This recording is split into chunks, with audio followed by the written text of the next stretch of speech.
বলি কটা খেয়েছি সত্যি কথা? 6টা খেয়েছি, লাস্টেটা আর খেতে পারছি না। মায়ের সব খুলে গেছে সাজসজ্জা, লম্বা লাইন, এই যে সব কি সুন্দর সেজেছে,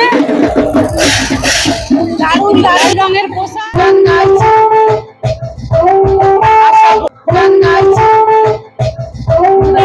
প্রসাদের ব্যবস্থা আছে, সব লাইন দিয়ে বসেছে প্রসাদ গ্রহণের জন্য। আমরাও বসেছি, প্রসাদে কি পাবো নিশ্চয়ই আপনাদের সঙ্গে শেয়ার করবো।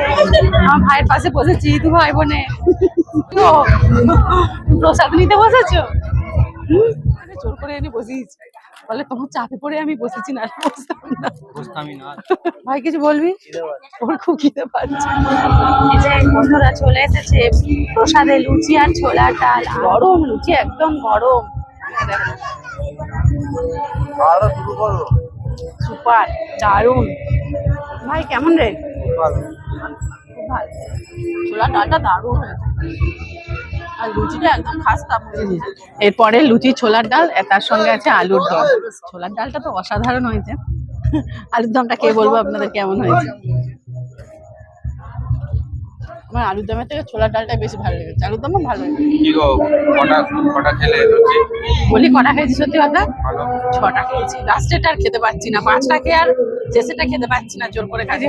চলে এসেছে চাটনি আর শেষ পাতে বোঁদে। এই দেখুন বন্ধুরা, সন্ধ্যে 7টা থেকে এনাদের খাওয়া দাওয়ার পর্ব চলছে, এখন 11টা বেজে গেল। এই দাদা ভাইরা কত পরিশ্রম করছে, রান্না বান্না এখানে সব হচ্ছে।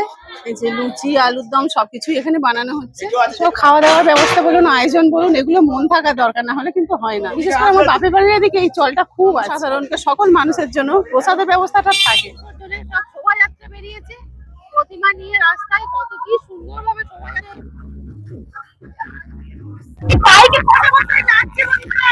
মায়ের সব খুলে গেছে সাজসজ্জা। মায়ের দুই সখী, সামনে লম্বা লাইন, এই যে সব কি সুন্দর সেজেছে, লাল রঙের কুর্তি সেজেছে, সব ভালো লাগছে দেখতে। দেখুন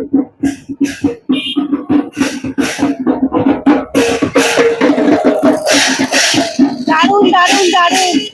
আজ ঠাকুর দেখতে বেরিয়ে দারুণ জিনিস দেখলাম।